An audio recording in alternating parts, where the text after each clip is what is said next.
What's up, FasCats? Big Cat here. And today we are talking about your annual training. That's right. So, hoping for a better season next year is not a strategy for success. Proper preparation is. And as Jake says, success next year starts this fall in his training tip on our website. And so, Fast Cats, that's what we're going to talk about today. We're going to talk about your annual training and what it means that you want to be thinking about from September through next March. We'll go through each month: September, October, November, December, January, February, and March, the things that you should be doing training wise. And we'll get into the weeds. But we have Coach Jake in the house, Hey, we have Coach Andrew, Yo. and we have Coach Allie. Hey. Yeah. Everyone, this is a repeat podcast from the podcast that we had in Steamboat Springs a couple weeks ago. Unfortunately, the audio sucked. Let's just be honest. It was really bad because we were in a rental house and we were all around a table, and it was great until we listened to it, and the audio just didn't cut it. And unfortunately, that's why we haven't podcasted in 3 weeks. And then our buddy Ben, bless his heart, he broke himself last week, and so we missed last week's podcast too. But we're back. We're talking about your annual training, and it's going to be great. So, real quick, a lot of what we're going to talk about is outlined in our 30-week off-season plan, the weights plus base plan, or our brand new whole 365 plan. The 30-week off-season plan is a plan that we've been cranking on and optimizing and making better each year since 2017. It's tried, it's true, it works. Go read the 5-star reviews. The 10-week weightlifting plan that is a part of that, I have been personally using since 2000 and 2000. And I started doing that when I was a Cat 4 rookie. I did it one winter and I became a Cat 3. I did it the next winter and I became a Cat 2. I did it the next winter, became a Cat 1. I did it the next winter and I started winning Pro 1-2 bike races. So you can do that too, no matter what your age is. But we're going to talk about that, and that's inside the 30-week plan. If you want a more personalized coaching solution, you can hire one of these coaches. You can hire Andrew or Jake or Allie or any of the FasCat coaches. And we have a coaching promo going on right now. It's $9.99 for 8 months of coaching. It expires tomorrow, though, if you're listening to this on August 31st. So get on it. And it's an amazing deal. It covers from September through March, and it's really great. So think about that. If not, get on CoachCat. First month is free, no credit card required. And with that said, let's get into your annual training, what you should be doing month by month from September through March. Andrew, you want to lead us out? Sure. Yeah. So I think this is maybe one of the most important pieces of your entire year, and that's your 2-week postseason break.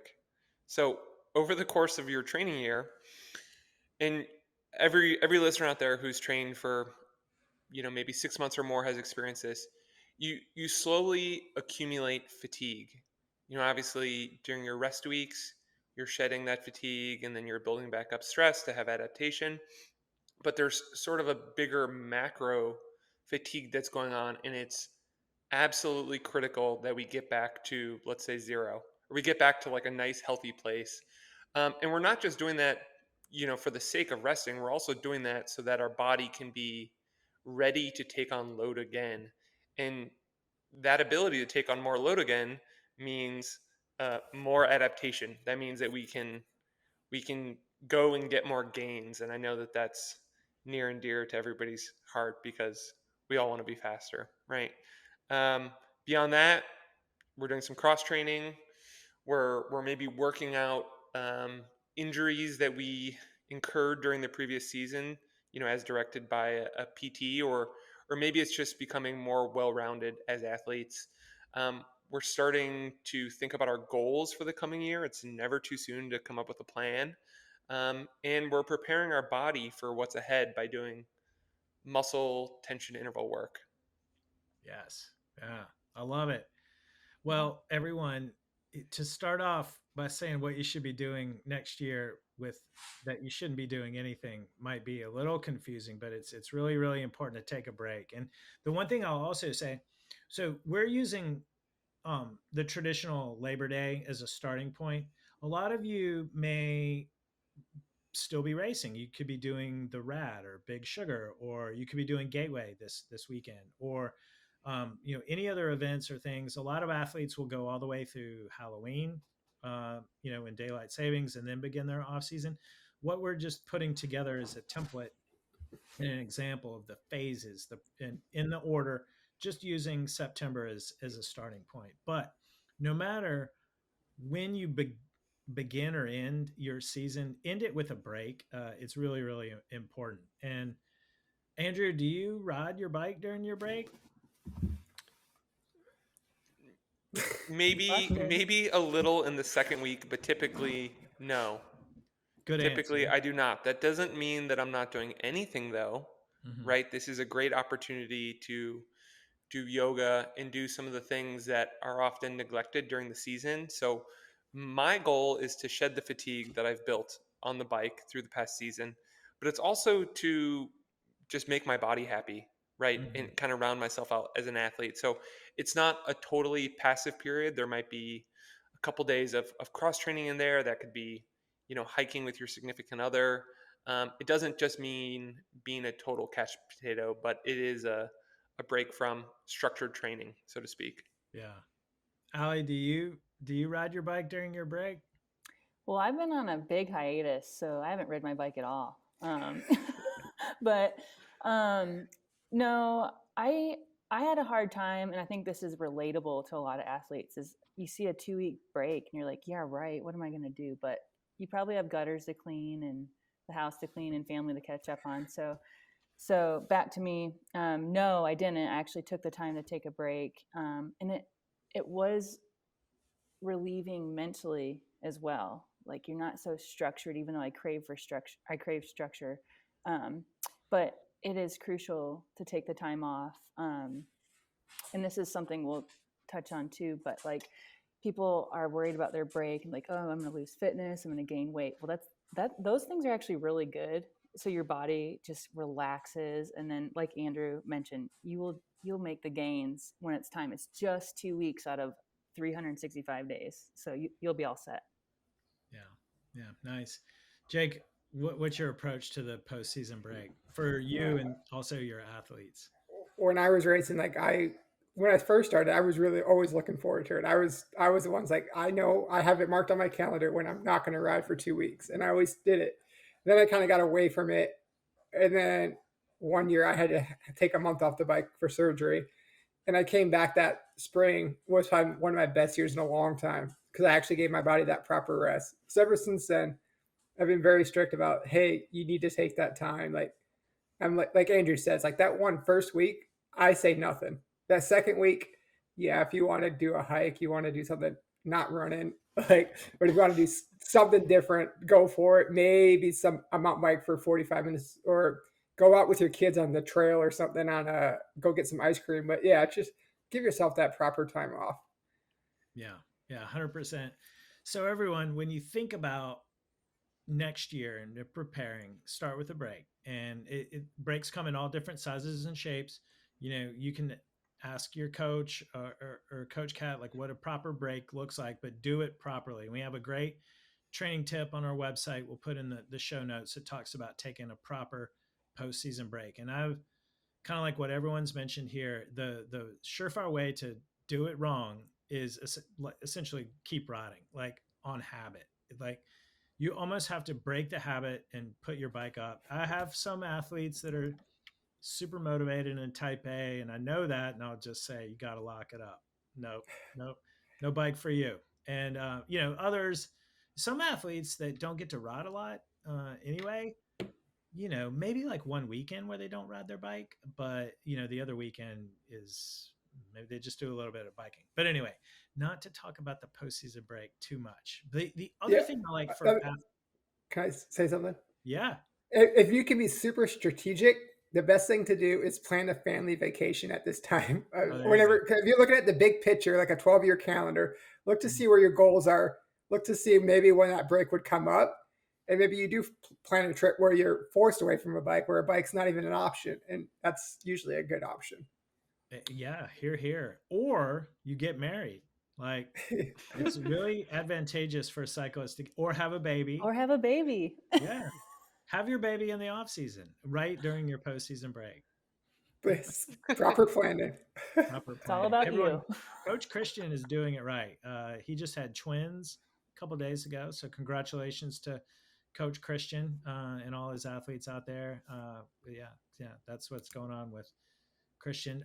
The other thing I like for athletes to do while they're taking a break, it's like begin to, well, don't think about the bike for the first week, but begin to think about what you want to do the next year. Like, you don't have to go out and train, but if something comes to you during that time, it's usually significant, and it might be such and such race or such and such event, or I want to do this or I want to do that.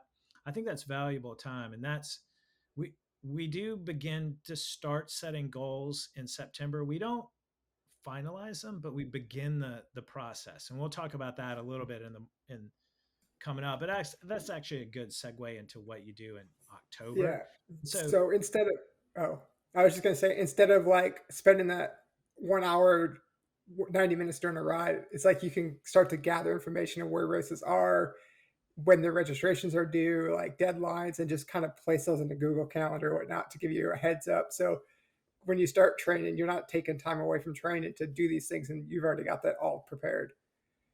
yeah, totally. You're kind of like reallocating the time spent on the bike to planning for next year.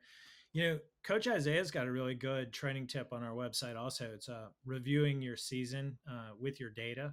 So doing a post-season data review. That's also a great time to do that in September when you're not riding that much.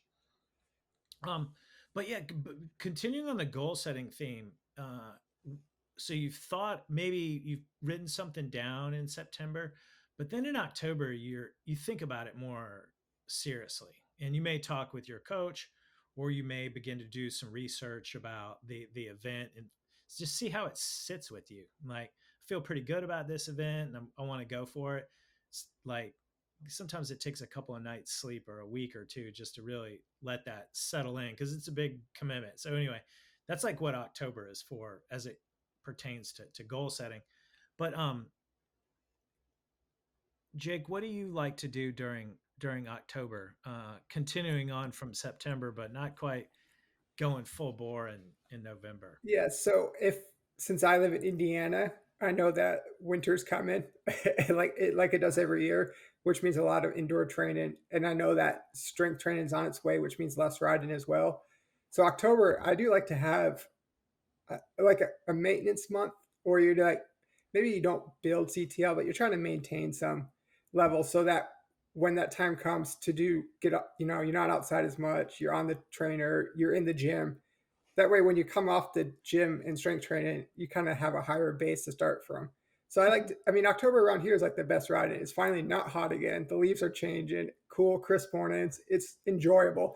And it's also enjoyable because you're not out there doing VO2 max and thresholds. So like a little more like weekend fun, like fondos or group rides where there's no stress about what intensity I'm riding. I can kind of just freestyle a little bit more.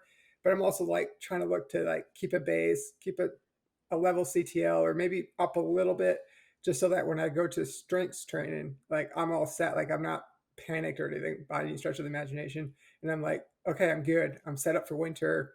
And when I get back to this base sometime in January, I'm going to come off at a pretty good level to start.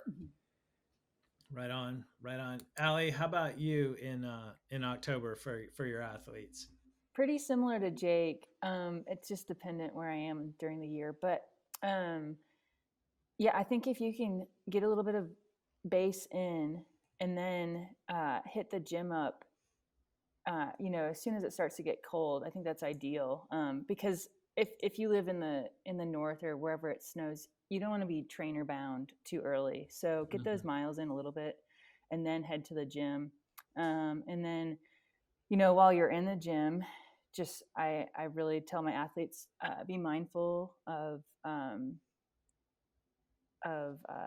the load they're putting on, and take care of their bodies, and continue to move forward that way.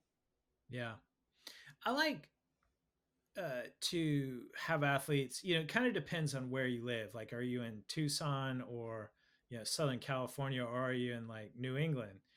And, it really matters. Like Jake said something really, really critical, like, and you did too, is like trainer bound. Like, are you going to be trainer bound for the next 4 or 5 months or not? And if you're going to be, it's like, try to stay outside, like avoid the trainer a lot as much as possible in October, maybe build up the CTL and do muscle tension interval work outside. But you almost like you take the postseason break. It's almost like take the break from the trainer as long as possible, because that you got a lot of that coming to you. Yeah. Yeah, The that other thing I trainer like to, burnout is real. oh yeah, yeah, I have some athletes in Canada, and he actually starts the trainer like next month because it yeah, snows so soon. And I'm like, okay, we're gonna adjust to maybe skiing or something on the weekend, just to, you can ski at zone 2. But it's really, you don't want to hate the sport before it even right. starts in the next season. Yeah. Yeah. A lot of that just goes to this, how much sustainability, how long Yeah, you can sustain the trainer work. Cause it's more important to be doing it in February, March than it is in like October ish. totally. So I'll let that slide, in order to gain back the, the trainer later on in the season. Andrew's got something to say. Yeah, so I mean, it depends on what your racing goals are, and it also depends on what sort of climate you're in. But an alternate Mhm. perspective is that for a lot of folks, if you're going to do a proper resistance training program, you kind of got to start getting in the gym in October.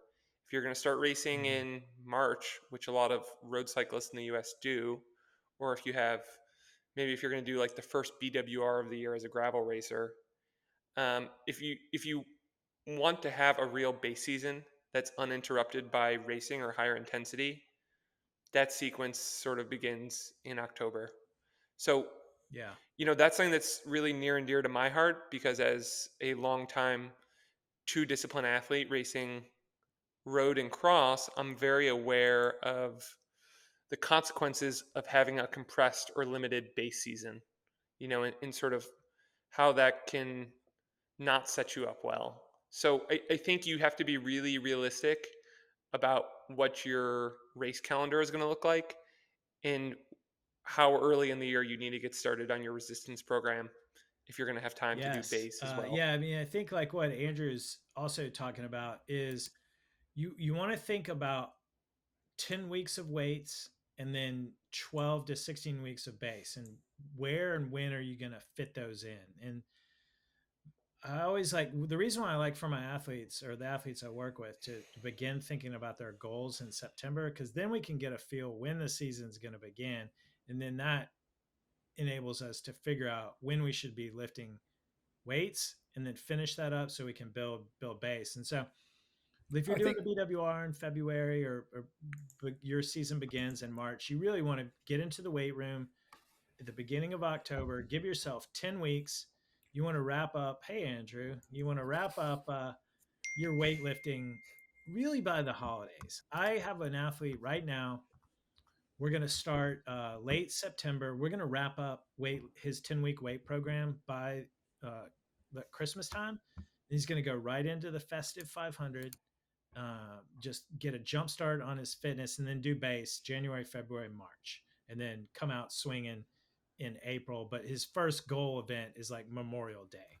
And so he's got plenty of time for 10 weeks weight, 16 weeks of base, 4 to 6 weeks of intervals. He's going to be flying by Memorial Day. But that's, everyone, really how it works. And you need to be thinking about that and so, get started like now. So you got to do, something something you said when we started this podcast is like we talk about these months as August, September, but it's really just a 6 month plan, whether you start that at the end of July or August, or you start at September or October based on your calendar. But it's like, yeah, you take that break, then you move on, and like you line it up, work backwards. Like you need good 6 months before your race to like, this is where I want to be my best. Yeah. So like you said, I had an athlete that started weights in August because he wants to do BWR in Arizona and the Triple Crown. So like to get that proper base before he races, we had to start that earlier. So Yeah. and it worked out. His last race was like the end of July. So I was like, okay, it's okay. He lives in California. You have all year to ride, so we can take it whenever. Yeah. I love coaching guys or gals, athletes in California because they can ride year round. And if you can convince them to lift weights in the summer, build base in the fall, their racing starts in January, February. It's like it lines up great. And it's like the athletes like New England or Michigan or Canada, really cold weather climates, their racing really doesn't start until like June-ish, maybe late May, but their goals oftentimes are not till like second half of June or July. And then, you're not beginning weights till like a November-ish because you don't want to start too soon. You'll be on the trainer way too much all winter. All right. Well, so everyone, that's kind of like the considerations to make in October. Let's move on to November. November is a interesting month. You got Thanksgiving is coming up. You got daylight savings has just hit. You can't ride after work anymore. It's a great time to go to the gym because guess what you can do at the gym or what you let me say that again. Guess what you don't need in the gym? Daylight and also after work and darkness. So it's just a great time. You can go in the morning before work when it's dark. You can go when it's really cold or late at, after work. So I love for athletes to really start cranking on the gym in November. And I also we kind of forgot to talk about performance nutrition and weight loss in October, but that's the time to start, to really, presumably when you take that 2 week postseason break, that's like where you maybe answer all the cravings. Maybe I used with Jake when I was racing, we would always go and indulge ourselves like at Dunkin' Donuts, like the day after the last race of the season.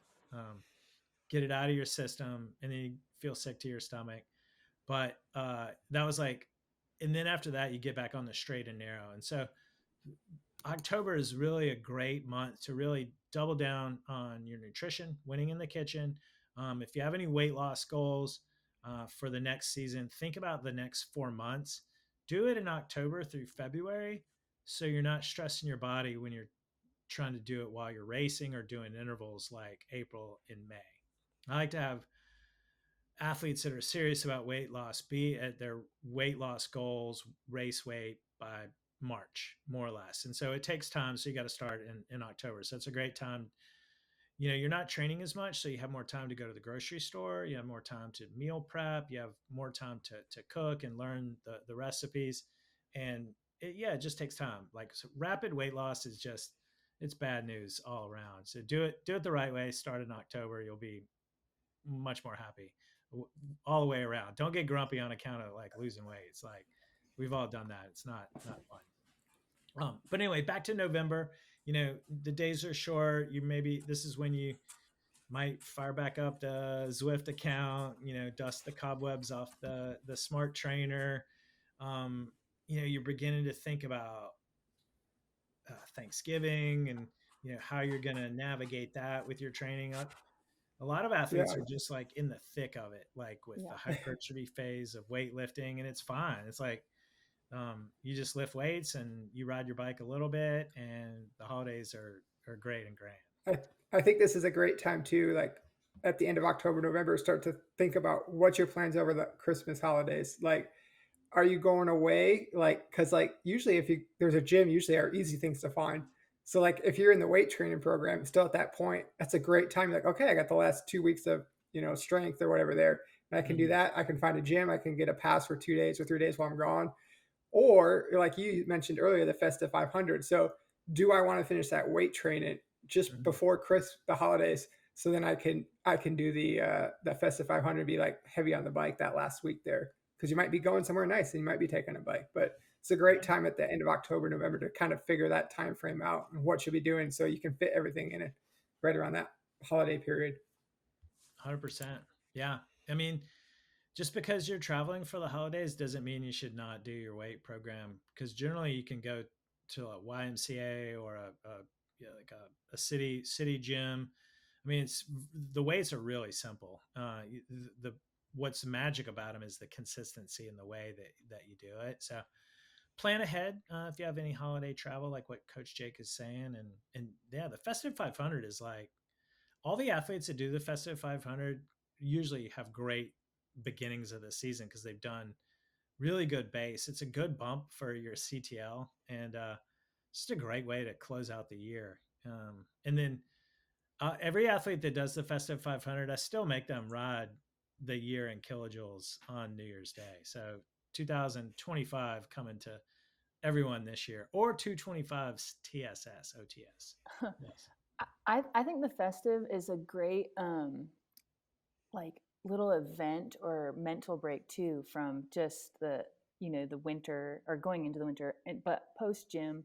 And I think it really gives athletes something to look forward to and really to kickstart their base season. So if you can do the festive, I think that's great. Yeah. And like I said, maybe make it a goal, because it can get a bit goalless sometimes in the winter when it's cold and yucky. Yeah, 100%. We should do a podcast on Festive 500 considerations. Riding in what's the name of that one course where you can Jake knows. The course Tempest Fugit Drift or whatever. King. Yes. Tempest Fugit. Yeah, it's like dead flat. Dead flat. The average 30 miles an is hour in a very group. high. Yeah. Andrew, you were going to say something.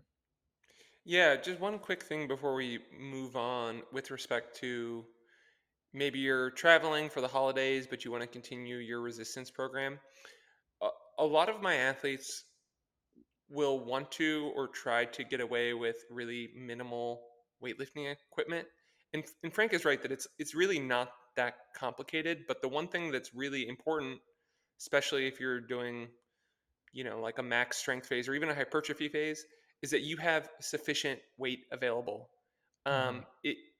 You cannot successfully do this program with a couple of kettlebells. I know that you have them at your house and you don't want to go to the gym or you don't want to spend more money on this, but if your goal, which is what your goal should be, is to increase your maximum force production, right? Which is, kind of the basis of our sprint power, for example. You need to lift really heavy things.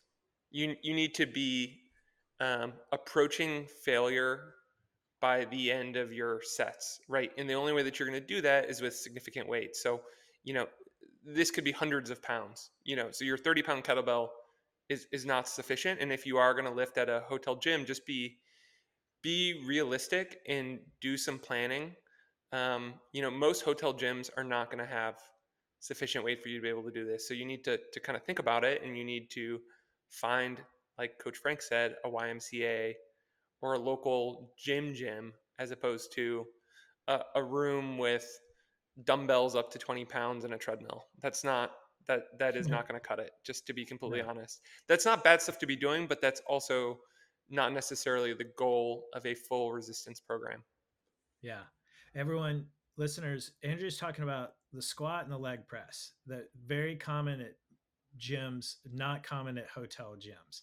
Like often imitated at the hotel gyms, but it's just not going to cut it. So yeah, just do a little planning. I mean, these days with all the chain gyms, like they're out there, they're easy to access. I've gone to chain gyms all over the United States over the holidays and Thanksgiving. It's always kind of a trip to see what people are like in different parts of the country and how they lift weights. It's made for some good stories.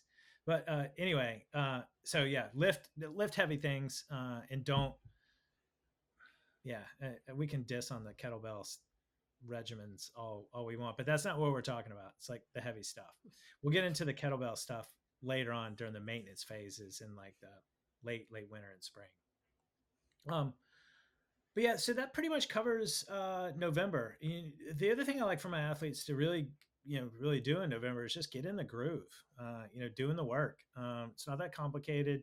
Really committing to the plan and the process, and it's kind of a low stress, chill. I mean, it's work and it's hard, but it doesn't need to be like stressful and unfun. Like if you're not having fun doing the work in November, that's we need to have a heart to heart, because it's all this good stuff. When we say in the podcast, just feel yourself getting faster. Yeah. You should be feeling yourself getting faster all November, just doing the work. That sets you up well for December. And, by December, you're getting towards the end of weightlifting. You're starting to develop really good wintertime training habits. And what we mean by that is you're doing your trainer work during the week when you're working, and you're trying to get outside on Saturday and Sunday. Now you're not doing your longest rides of the year, but you're doing more than an hour and a half, 2 hour rides. You're doing like 2, 3, 4 hour rides in December. It's not, you're gonna do much longer ones by March or April, but you're not neglecting the long ride. Even in December. The other thing is, now you're really starting to finalize your goals, because guess what it is in November and December is sign up season, especially for all the gravel races. Like Steamboat is in November. I think the Crusher Mid-South is late in October. Anyway, with any gravel race, you got to decide if you're going to do them or not way before the holidays. So you're finalizing your goals, and we'll talk about what that means for afterwards when we get to January. But that's December for you. It's just the biggest thing is finding also balance, because you got travel, you got holidays, you probably might have some holiday parties. December is like when, at least for like in Colorado, it's like when the poor weather begins. So you need to be flexible and adaptable to that. If you're a skier or you like to do other cross training, now it's the time to figure that out. And yeah, do you guys have any other like considerations for December? Yeah, when you say 3 or 4 hour weekends, make sure those aren't on the trainer. Like, save your trainer bullets for later. Like, if you can't get outdoors for that 3 hour ride, yeah, cut that back to an hour and a half too, and try to get that stuff more in January. Save that for later on. Yeah, that's a really good point. Or the festive 500. Yeah. One other consideration. Sorry, Andrew, I'm going to go real quick. I was going to say real quick for December, Christmas time and gift time. So figure out what sort of outdoor weather gear you need in terms of cold gear or rain gear. Mm-hmm. There's typically a lot of sales then. So tell your buddies or your spouse or whoever what you want then, and get hooked up with the good deals then. That's also really good. Yeah, everyone. I like that a lot. Yeah, don't get spare yourself the ties and the socks and the underwear. Like, let's go straight to cycling gear. Yeah. Yeah, one other thing I was going to mention, is that obviously everyone associates the holidays with, family dinners and maybe even like work parties where there might be drinking happening and things like that, all that fun stuff. My advice for everyone is to, don't be so strict with yourself that you refuse to have, the cookie or the beer, but just be moderate. Be moderate about it, right? You can still kind of be at that family dinner and eat some mashed potatoes and some turkey around the holidays. That's totally acceptable, I think. But just do it sort of in moderation, right? And because I think it's a lot of mental bullets and a lot of social energy to say, oh, I'm eating for performance right now, and I, can only have salad and I can't have any of these other things. Like, be part of the party, like enjoy the holidays, but just, do it in a way that isn't opposing to your nutrition goals. Yeah. I like that a lot. Yeah. All right. Well, let's move on to January. Now, January is a big month because, well, hello, Allie. Welcome back. I'm so sorry. Excuse me. That's all right. Everyone, we lost Allie for a second, but she's back. When we talk about January, so you move on from the holidays to January, and you have like one of the best phenomenons that I've observed over 20 years of coaching, and that's you get New Year's Day, and like us as cyclists, like New Year's resolutions, it always, well, not always, but many, many times it revolves around your goal that you began setting, earlier in the year, and you're super motivated. And I like to have athletes just flat out do a big long ride on New Year's Day. I call it a New Year's Day celebratory ride. If you want to set real intentions and start the new year off right, we have a lot of holiday centuries here in Boulder, and yeah, yeah, bundle up, go ride with your friends for 5 hours, try to knock out, like I like challenging athletes with numbers: 2025 kilojoules, 225 OTS or TSS, something significant. It's just a great way to start off the year. If you're coming off the Festa 500, even better. Generally, I like then when you get into the work week, a lot of the calendars, training plans I designed that first week, because they've been riding so much, that's a rest week. And then guess what I do the week after that? You FTP guys test. guess. What's your guess, Allie? I said FTP test. Yes. Heck yes. Yeah. Because guess what? You've just lifted weights. You've gone through the whole entire weight program. You've done some pretty good introductory base, maybe the Festa 500. You've done a 5-hour ride. You've taken a rest week. It's what I call the planets are aligned. And it's really a great time of the year because it's going to bookend your weightlifting, and it's after your weightlifting, it's before you begin to build your base. Then you go build your base. You're going to test again in 8 weeks, 16 weeks, and you're going to measure your progress. So it's just a great baseline measurement. A lot of athletes, like, it doesn't really matter what the number is. Like, it doesn't matter if you're like better than ever before. It's if you were better than the same time last year. And a lot of athletes are. Like, if they were 250 in the summer and they're already at 250 in January again, and they haven't even done their base, it's like, hello, we're going to be a lot faster this year. And that's always a great thing to know in January, because it's so motivating. So anyway, I love for athletes to test that first weekend in January after the new year. So you got that, everyone, to look forward to. And that's the way our 30-week off-season training plan is designed as well. So you do a test after the weights, and then you do another one midway through the base, and then one at the end of the base, and 1, 2, 3, bam, bam, bam. Like, it just gets greater and greater. So yeah, we're talking about base. Obviously, that's a big, component of what your goals are in January. You're done with weights, so you're going to parlay all that time into the bike. You're generally beginning to do sweet spot training because you can accomplish more with sweet spot training than you can in zone 2 alone. So a lot of the work during Tuesday, Wednesday, and Thursday is structured. It's higher wattages, sweet spot, and tempo than it is just riding in zone 2. You can do your zone 2 riding on the weekend, particularly Sundays, the day after the harder ride on Saturday.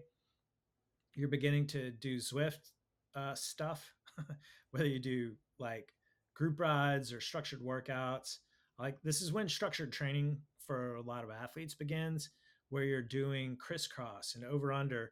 All that work, it's purposeful, but it also helps time pass quicker on the indoor trainer. Like, if you do over unders, like, 2 sets of 4x2, that helps the time go much quicker than just an hour of riding. So give yourself some structure. It's better for you, and it helps break the monotony of just sitting there on the trainer and twiddling your thumbs and get bored and burn out. The other things to think about in January: training load. Just the name of the game for your base. So look at what your training load is January 1st, or maybe like after the day after you've finished your weights. Say it's at 45. You kind of maybe want to set a goal of getting it up to like 80 or 85 by end of March. So that's when you begin to focus on training load. And then you've just found out if you've gotten into Unbound or Steamboat or whatever. Now you shift away from like what races you're going to do, and then now you're starting to think about defining your A, B, and C races. Obviously, the ones you just got into are going to be your A's. Now you're going to want to fill in your calendar with maybe some fun B races. And then maybe there's some C races that are coming out, and you're also going to fill those in, but don't do too many. But this is all the time where you're kind of laying out your race schedule.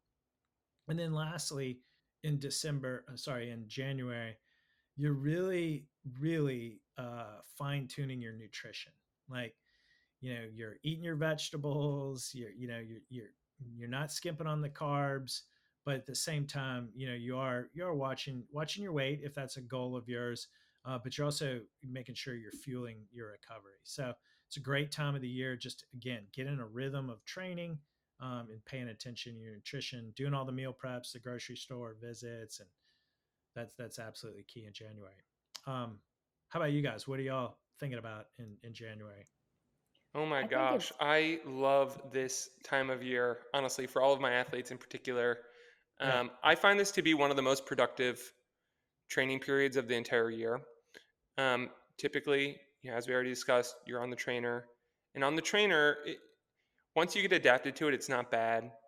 You can get on it virtually any time of the day, after work, before work, whatever fits your schedule best. So that really kind of opens you up to organize your day, I think, very productively. And it's super efficient, right? You're not putting on 30 minutes worth of outdoor riding gear. That bike is already there, set up. Mm-hmm. You plug the laptop in, you get going on Zwift.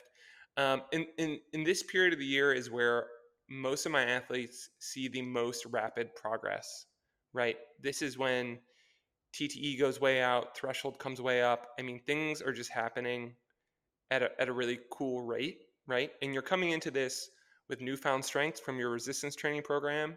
You're rested, you're motivated. So I love it. I think it's great. And there's also, you're not contending with any of those, outdoor variables that can sometimes make structure really challenging.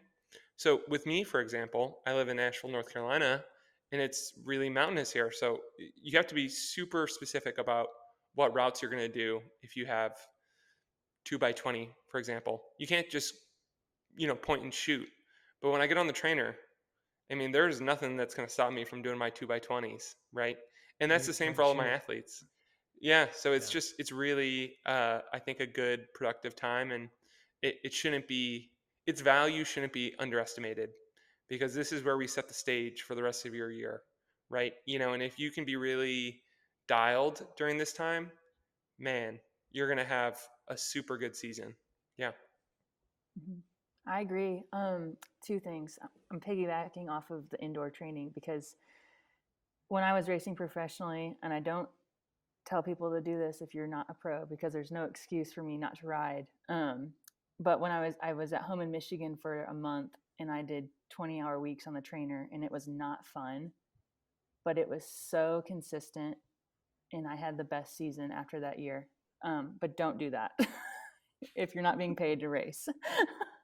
And then two, back to defining A, B, and C races. I think it's really important to have C events, specifically if you are an athlete who can't get to a race, or excuse me, if you are an athlete who doesn't have a group ride available, because you don't want to feel that race intensity burn in your A race without doing it before, because you likely will not achieve your goal at your A race if you haven't had that burn in your legs and all the adaptation before. So I highly suggest C races, like Frank said, not a lot. B and C races, not a lot, so you can really,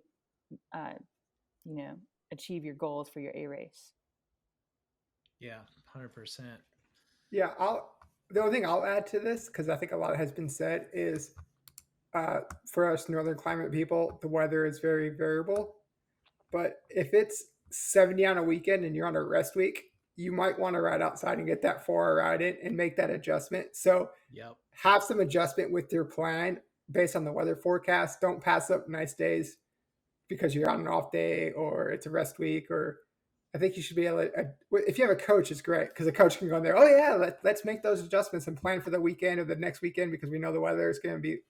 So I take advantage of those nice days in January. Get off the trainer, get that long ride in.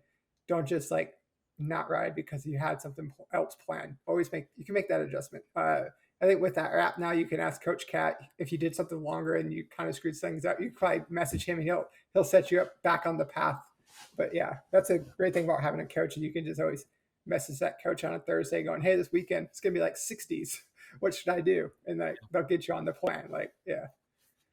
Yeah, everyone, listeners, y'all didn't know this, but we're part-time meteorologists in the winter, especially on Friday afternoon, just because of what Jake's talking about. And yeah, if it's going to be really warm, like you got to bank those hours and get a good ride in. Versus the same thing happens if it's going to blizzard and like you have a 4 hour out on the plan. It's like, what do you do? And we do that too. It goes both ways. But yeah, that's the other thing to think about. The other thing to think about as it relates to the weather in January is I begin to talk with athletes about cross training, and it just really kind of depends on your personal preferences. Some just gonna bike all the time, trainer indoors, outdoors, whatever. Some like to cross country ski, for example, or run or hike, or maybe go like downhill skiing and or like backcountry skiing, which is great exercise. So I begin to weave that into their training. That also becomes tricky with the weather because you just have all these like tools in your toolbox to kind of deploy based on the weather and as it's happening. And so that's a great reason to have a coach if you're into cross training as well.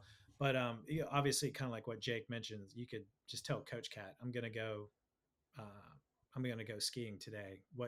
Can you revise my plan, move this 4 hour workout to some other day that's later on. So that's that. But that begins to happen in January, and I use cross training as a tool to help an athlete basically navigate really the whole entire winter, because you're trying to preserve your sanity, not you're trying to build a base, drive up that training load, but you're also trying to do it in a way that is not like Allie's 20 hours indoors in Michigan. It's also sustainable. So you get to the end of March and you're like pumped up. You're not like destroyed. So that's kind of how we use cross training to kind of get there. Yeah, I always tell athletes anything aerobic, we can use that as cross training. And when we use that phrase, anything aerobic, any activity where you're moving, where you get your heart rate up into that zone 2, that's aerobic. And that can be rowing, recumbent, like if you're in a hotel, running fills in there, swimming, backcountry, uphill skiing. Downhill skiing doesn't count. I always have that conversation. So sorry, downhillers. I'm a big snowboarder, and doesn't apply for cycling. The only thing it'll really do is maybe like get you hurt. I always joke with my downhill skiers about that because we do a lot out here in Colorado. And I think, Allie, did you have that in your contract? No downhill skiing from X date to X date? Oh, I couldn't do anything. That was against, it was Yeah, against rules. totally. Like no trampolines, Yeah. all the things. Anything, basically just ride your bike or walk or sit on the couch. Yeah. We always had some friends out here in Colorado. They were on pro teams, and we would go skiing and invite them. They'd be like, yeah, I can't. It's not against my contract. Did you have that, Jake? You probably didn't have that problem in Indiana, though. No, they didn't give that. They must not have cared about me. Jake couldn't go sledding. They didn't care if I was hurt or not. Oh, jeez. That's a bummer. Yeah. They knew he could take pictures if he was hurt. That's right. Right. They knew I was too chicken to do anything scary anyways. All right. Well, let's so that's January for everyone. Let's move on to February. And like kind of like what Andrew is saying, now you got like some real momentum. You've got a taste of what some improvement's going to look like and feel like. You may be starting to get even more motivated because you've seen how fit you are and how much faster you've become. So February is really about more base, and I call it group ride season. Now we're using group rides to provide that motivation and that extra bit of wattage to get out there and do more work in a group than you would be able to do on your own. So I really try to frown upon athletes training by themselves on Saturdays, unless they need to for weather and family stuff. But try to hit that Saturday morning group ride. It's like That's like that goes on everywhere, all across the United States on Saturday morning in February's most of the winter. Like hit those group rides, and you're not only getting in good training. Guess what? You're working on pack riding skills, your tactics, your drafting, bike handling, all the things that are going to be really important coming up in no matter what kind of event you're doing. Even if you're doing a charity event or a fondo, definitely a gravel race. Like get out there and ride in that pack. And guess what? Doesn't matter. The wattages that you're doing, let it happen. Do sprints and let the group dictate what you're doing, and it's going to make you stronger. Really what we're thinking about in February is duration. And the more duration you do at the higher intensities, if you get pushed that way on the group, better it is for your training. So look at OTS and your TSS at the end of these rides, 3 hours, 4 hours, 5 hours. The higher that number is, the more it drives up your training load, the better it is for your base. The bigger the base, bigger your FTP is going to be coming up here soon. So that's kind of like how I think about February. Obviously, nutrition, stay on the gas, be disciplined. You're probably starting to have some cravings, but dig in there, be disciplined, remember your goals. And generally, by the time you get to the end of February, you should be at your race weight, considering, depending on the timing of the race and everything. But other than that, I begin to have athletes think about the logistics for the bike races that they're going to do. So if you're doing like Unbound, you need to have your hotel booked by February. You need to have like your sleeping plan like dialed in, because you can't wait. It's like so super important. Same way with food, travel, all that. You need to be thinking about gearing. Do you need a pie plate on the back, or do you need or not? Do you have a bike with like big old gearing because you're doing a climbing race? Those are the things you need to think about, because you don't really want to be worried about that the week before the race. Same thing with tire tread. A lot of the gravel bikes nowadays will take only up to a 45, and maybe you want to run like 2.1s, like mountain bike tires. You need to make sure your frame is going to hold that. And like think about that in February, because it's really tough to make that switch in the month of your race, and oftentimes not. And like it's a shame to put on all that work and you want to run 2.1s and you need to, but your frame is not going to support that. Anyway, that's what we mean by logistics, equipment logistics, that is. But Andrew heads out there. So is Jake. So another big consideration for February is that we are going to be doing some longer weekend rides. And in a lot of places around the country or in other countries, the weather is sort of starting to get nice, or it's nice enough that you can ride outside, but probably pretty gnarly. And so one of the goals for February is make friends. It's building your social riding circle. And I think ideally, in a really good kind of icebreaker, if you don't already have consistent riding partners, is find out who else in your community has similar race goals to you. So, if you live in a cold weather place, most everyone is going to have sort of their racing goals maybe around the same time of the year as you, late spring, early summer. So that's easy. It's a little bit trickier maybe in places like Southern California. But if you post on your local cycling Facebook group, or if you go on your group ride and start talking to people, I would guarantee you there's somebody else in your community that's also training for Unbound. And what that means is, more likely than not, they're going to be on a similar schedule to you. And one of the things about riding partners that's really tricky is if you have kind of competing goals, right? So the best case scenario is that you have some friends who are also doing base during this time. And so you can go out and you can log those zone 2 miles together, and it's going to make what would otherwise be a really tough and trying experience, maybe riding in 45 in rain, to sort of being this, having this element of camaraderie that can be really fun. Like when you're in the thick of it with your people, that's really good bonding time. It's really fun. It's really motivating, and it makes things a lot easier. So yeah, go be social. And if you meet people and they have similar goals to you, but they're doing something completely different that time of the year, they probably don't have a coach, and you should tell them to call us, because we can help them. If they're out there smashing VO2s in February, something might not be right. I don't know who told them That'd to help. do that, but Yeah. we can help.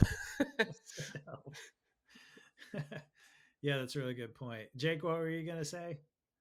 Oh, I didn't have anything. We're good. Oh, yeah. Well, I guess I could add on to the group rides, like ride to and from the group rides is a great way to get extra volume, or do an hour before the group ride, then do the group ride. Just increase that time. I don't know. For me, it always helped the time, like help for a 5 hour ride. If you had a 3 hour group ride, you rode an hour there or an hour after, and you got 5 hours.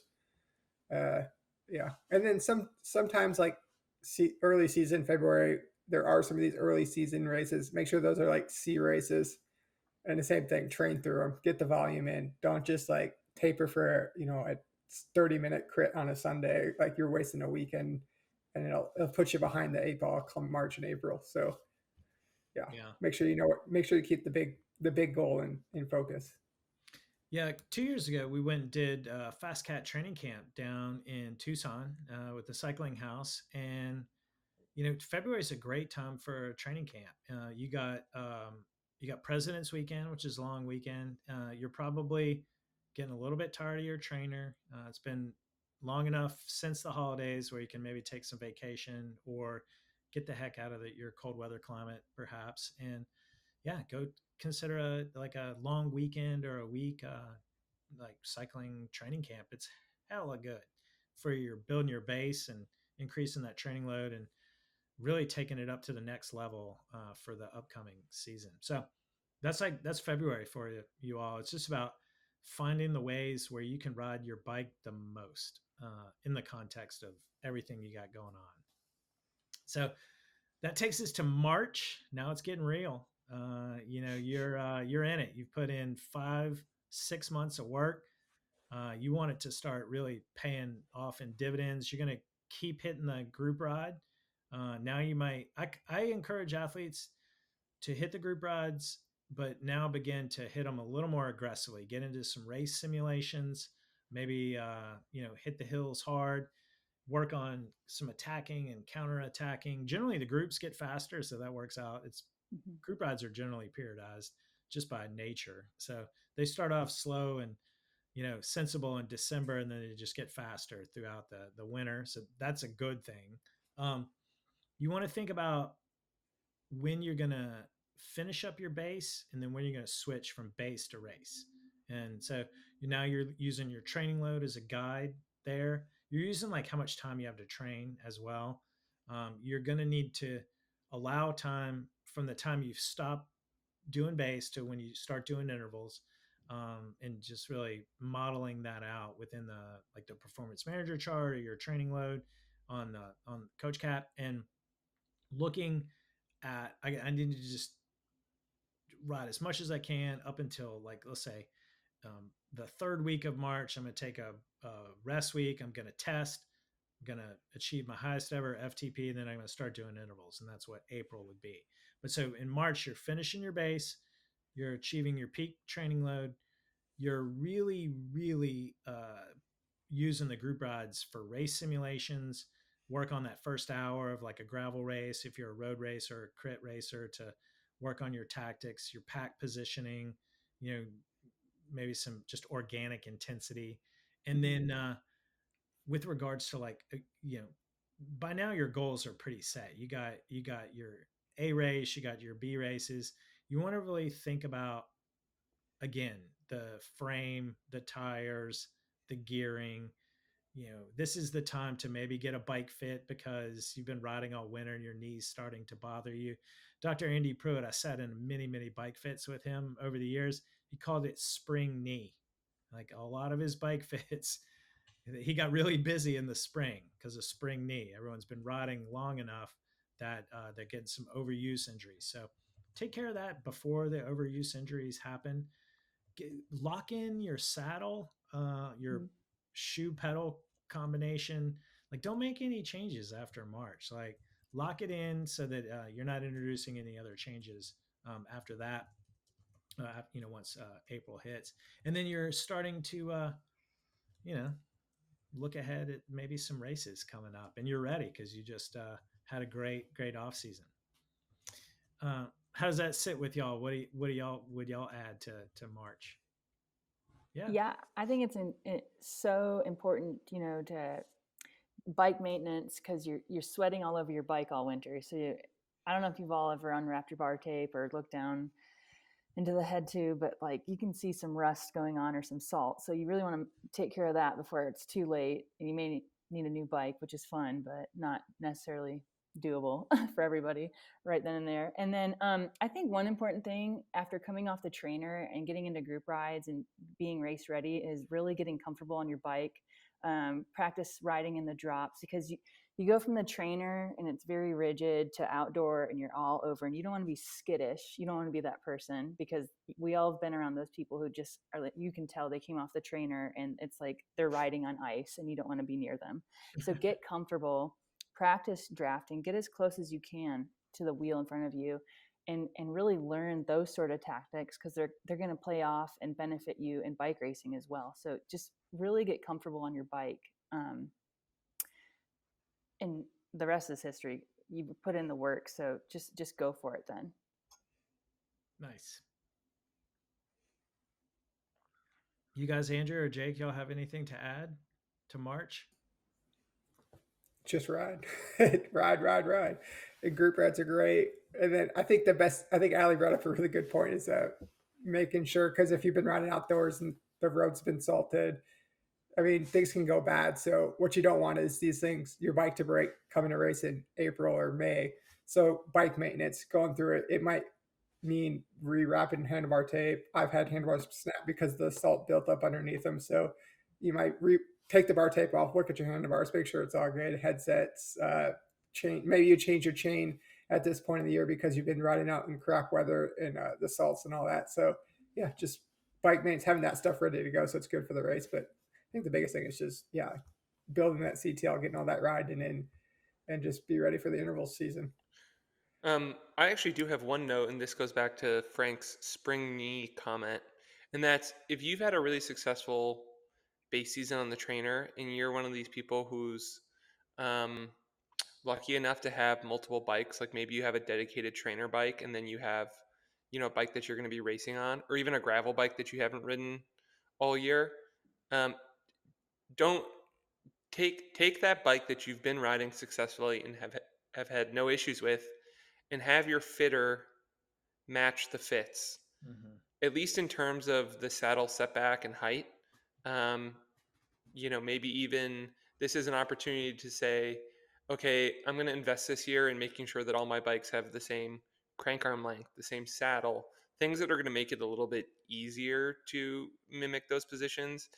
Because I mean, that could be really, really problematic. And that's a surefire way to really mess yourself up is if you transition from, riding one position for 2 or 3 months in a row to something that's different, right? And this is a really bad time of the year to have big setbacks from tendonitis in your knee or, something like that. So that would be my last little bit of advice there.